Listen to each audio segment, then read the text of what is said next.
දෙපාර්තමේන්තුවක් ලෙස පැවති ගුවන් විදුලිය සංස්ථාවක් ලෙස ස්ථාපනය කර අදට වසර 57ක් සපිරේ. දෙපාර්තමේන්තුවක් ලෙස කටයුතු කිරීමේදී ඇති වූ දුෂ්කරතා හා ගුණාත්මක ගුවන් විදුලි සේවක අවශ්‍යතාව මත 1967 ජනවාරි 5 වෙනිදා ලංකා ගුවන් විදුලි සංස්ථාව ස්ථාපනය කෙරිණ. ඒ නිමිත්තෙන් පැවති උත්සවයේ ප්‍රධාන ආරාධිතයා වූයේ එවකට අගමැතිවරයා වූ ඩඩ්ලි සේනානායක මහතායි.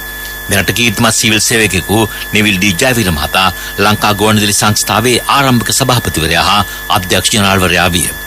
1972 ජනරාජ්‍ය ව්‍යවස්ථාව සම්මත වීමෙන් අනතුරුව ලංකා ගුවන් විදුලි සංස්ථාව ශ්‍රී ලංකා ගුවන් විදුලි සංස්ථාව ලෙස නම් කෙරිණ.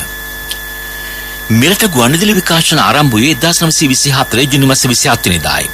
1925 දෙසැම්බර් මාස 16 වෙනිදා ගුවන් විදුලි නවීකරණ දිනය ලෙස සැලකේ. නම ට්‍රාන්ස්මීටර් පද්ධතියක් උපයෝගී කරගෙන ගුවන් විදුලි විකාශන ධාරිතාව පුළුල් කෙරුණේ එදිනයි.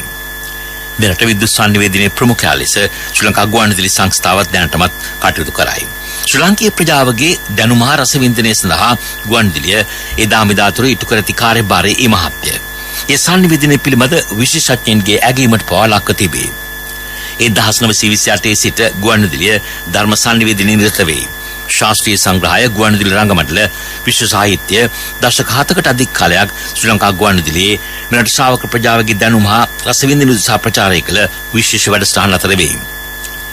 ගුවන් විදුලිය ආරම්භ කළ මුල් යුගයේ සිටම ප්‍රවෘත්ති ප්‍රකාශ ඉදිරිපත් කිරීම විශේෂත්වයකි. තාමත් වඩාත් නිර්වද්‍ය ලෙස හා විශ්වසනීය ප්‍රවෘත්ති ඉදිරිපත් කිරීමේ ප්‍රමුඛයා ශ්‍රී ලංකා ගුවන් විදුලි සංස්ථාවයි.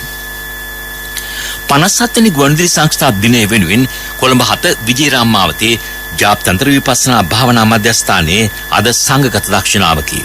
ජාතික ගුවන් විදුලියේ සිංහල ස්වදේශීය සේවය අද පෙර රටේ සිට ප්‍රචාරය වන ධර්මදේශනාවේදී අවධානය යොමු කරන්නේ ධර්ම සංනිවේදනයේ ගුවන් විදුලි දායකත්වයේ පිළිබඳවයි. ජාත්‍යන්තර බෞද්ධ මධ්‍යස්ථානාධිපති පූජ්‍ය උඩුදුම්බර කශ්‍යප ස්වාමීන් වහන්සේ ධර්මදේශනය පවත්වති. ජාතිකත්වයේ ගොඩනැගීම සඳහා ධර්ම සංනිවේදනයට ගුවන් විදුලිය සපයා ඇති ඉඩකඩ පිළිබඳව අද රාත්‍රී 8ට ප්‍රචාරය වන ස්වදේශී සේවා ධර්මදේශනයේ අවධානය යොමු කෙරේ. ශ්‍රී ලංකා අමරපුර මහා නිකායේ කල්‍යාණ වංශ පාර්ශ්වයේ අනුනායක පූජ්‍ය කොටපොළ අමරකීර්ති ස්වාමීන් වහන්සේ එම ධර්මදේශනයේ පවත්වති. ජාතික ගුවන් විදුලියේ ස්වදේශී සේවයේ අද පෙරවරු 7 සිට 8 දක්වා ප්‍රචාරය කරන සුභාර්ථී වැඩසටහනින් සාකච්ඡා කරන්නේ සංස්ථාවක් බවට පත් වූ ගුවන් විදුලියේ ඉදිරි කාර්යභාරය පිළිබඳවයි.